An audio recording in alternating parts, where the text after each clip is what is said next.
కార్తీక దీపం సీరియల్లో పారిజాతం జ్యోత్స్నని ఇంకా అంతా అయిపోయింది. అటు దశరథకి నీ మీద అనుమానం వచ్చింది, శ్రీధరుకి అనుమానం వచ్చింది, అలాగే దీప కార్తీకులకు నీ మీద అనుమానం వచ్చింది. ఇంకంతా అయిపోయిందని అంటుంది పారిజాతం. అసలు మీ అమ్మని ఎందుకు చంపాలనుకున్నావు అని తిడుతుంది. అప్పుడు జ్యోత్స్న అంటుంది, బావ ఊరికే గాలం వేస్తాడు, అది నిజం కాదు గ్రాని అంటుంది. నువ్వు సపోర్ట్ చేస్తే నేను రాణిలాగా ఉంటాను అంటుంది. ఇంకేం రాణిలాగా ఉంటావు అంటుంది. నన్ను రాణిలా చూడవా గ్రాని అంటుంది. ఈలోగా జ్యోత్స్నకు ఫోన్ వస్తుంది. చెప్పు అంటుంది ఫోన్లో. నేను జ్యోత్స్నతో మాట్లాడతానని దాసు ఫోన్ ఇమ్మంటాడు. సరే ఇవ్వని జ్యోత్స్న అంటుంది. అప్పుడు రౌడీ దాసుకి ఫోన్ ఇస్తాడు. ఫోన్లో మళ్ళీ నీ ప్లాన్ ఫెయిల్ అయిందంట అని అంటాడు. నీకేం తెలుసు అంటుంది. దీప మహర్జాతకురాలు, నువ్వు ఎన్నిసార్లు చంపినా తిరిగి మళ్ళీ పుడుతుంది మహర్జాతకురాలు అని అంటాడు. అయితే మహర్జాతకురాలు అయితే మరి నేనెవరిని అంటది. నువ్వు బ్రహ్మరాక్షసివి అంటాడు. నేను బ్రహ్మరాక్షసిని అయితే పుణ్యాత్ముడు ఎవరు అంటది.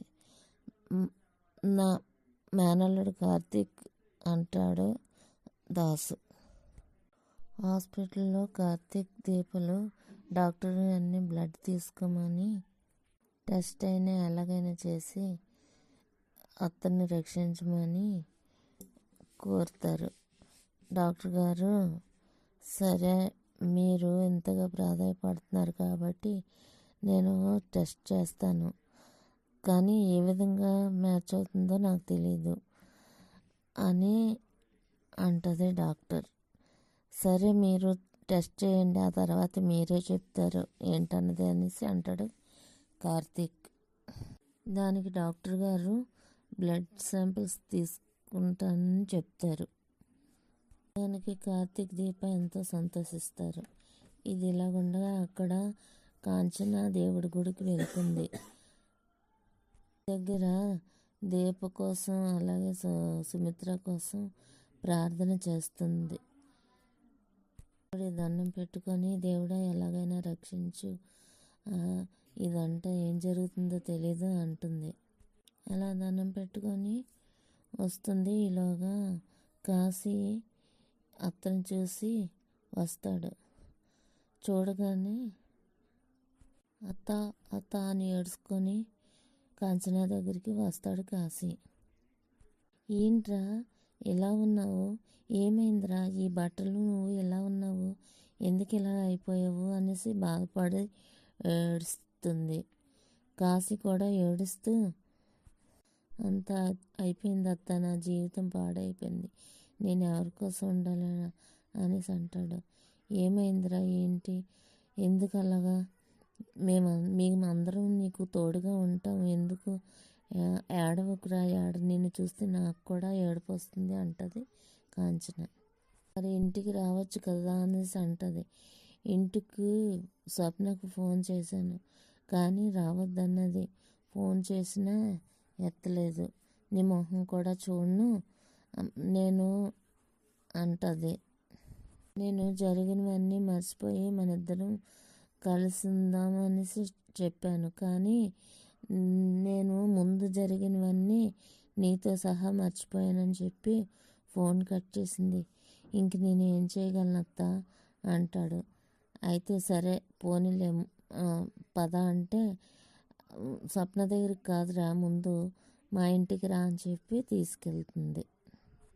ఇది ఇలా ఉండగా అక్కడ కార్తీక్ దీపలు హాస్పిటల్ నుంచి వస్తారు. వచ్చి కార్తీక్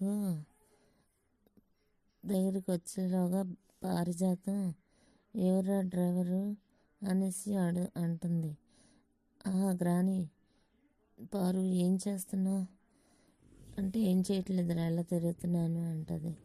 అయితే అత్త ఏం చేస్తుందంటే పడుకున్నది అంటది. మామ ఏం చేస్తున్నాడు అంటే వర్క్లో ఉన్నాడు అని అంటది. అయితే ఖాళీగా ఉన్నది నువ్వే మాత్రమే కదపారు. నువ్వు అసలు కడుపుకి అన్నం తింటున్నావా, గడ్డి తింటున్నావా? నువ్వు నిజంగా అన్నం తింటే అంటే ఏంట్రా, ఎవరి కోసం అంటే నీ కోసమే, నీ కొడుకు కోసం అంటాడు కార్తీక్. నా కొడుకు కోసమా అంటది పారిజాత. అవును అంటే నా కొడుకు ఏమైందిరా, నా కొడుకు నేనేం చేశానురా అంటే ఓకే ఇప్పుడు నా కూతురుగా కనబడకుండా పోయిందంటే నేను ఎత్తుక్కుంటానా లేదా అంటే పారిజాతం అంటది అవును ఎత్తుక్కుంటావు అనేసి అంటది. మరి ఒకవేళ ఇప్పుడు నేను దాసమామిని కనిపెట్టాలనుకుంటే 1 వారం చూడగలనేమో, అంతకంటే ఎక్కువ ఎలా చూడగలను? నాకు ఒక పనేనేంటి, ఒక పక్క నుంచి దీపం చూసుకోవాలి, ఒక పక్కనే సుమిత్ర అత్తకి బాగోలేదు, దానికి నేనేం చేయాలరా అంటది. మన ఇంటి ముందున దాసమామయ్య తాయెత్తు దొరికిందా లేదా అంటే దొరికింది అంటాడు. ఫోన్ రింగ్ అవుతుంది కానీ ఫోన్ ఎత్తట్లేదు కదా అంటే అవును ఎత్తట్లేదు అంటది. అయితే మరి ఇప్పుడు దాసమామయ్య కనిపించుకోవడం కారణం మనం ఇప్పుడు తెలుసుకోవాలా లేదా అంటే తెలుసుకోవాలంటది. అయితే నీ కొడుకుగా బాధ్యత నువ్వు ఎతకాలి, నాకు తెలిసి అదే జ్యోత్స్న మీద అనుమానం ఉంది అంటాడు కార్తీక్. కావాలంటే నేను నిరూపిస్తాను అంటాడు. జ్యోత్స్నయ్య ఎలా రా నిరూపిస్తావు అంటది పారిజాతం. అయితే చూడు, నువ్వు ఇప్పుడు జ్యోత్స్న దగ్గరికి వెళ్ళి మనం వెంటనే పోలీస్ రిపోర్ట్ ఇద్దాం రా అని అడుగు, రానంటది. అలాగే కంగారు పడుతుంది, అలాగే మొహం నిండా చెమటలు పడతాయి అనేసి అంటాడు కార్తీక్. అని నువ్వు కానీ వెళ్ళావనుకుంటే దీనివల్ల నీకేంట్లా లాభం అంటే నువ్వు కనుక ఇలా నేను చెప్పినట్టు చేసేలాగైతే నేను దాసమామిని ఎక్కడున్నాడో ఎతుకుతాను, ముందు నువ్వు 1 గంట కనిపెట్టు అని చెప్తాడు. చెప్పిన వెంటనే పారిజాతం మళ్ళీ జ్యోత్స్న దగ్గరికి వెళ్తుంది. రా పోలీస్ స్టేషన్కి వెళ్దామంటది. ఎందుకు అంటది. నా కొడుకు కనిపించట్లేదు కదా, అందుకనే పోలీస్ రిపోర్ట్ ఇవ్వడానికి వెళ్దామంటది. ఈ ఎపిసోడ్ ఇంతటితో ముగుస్తుంది.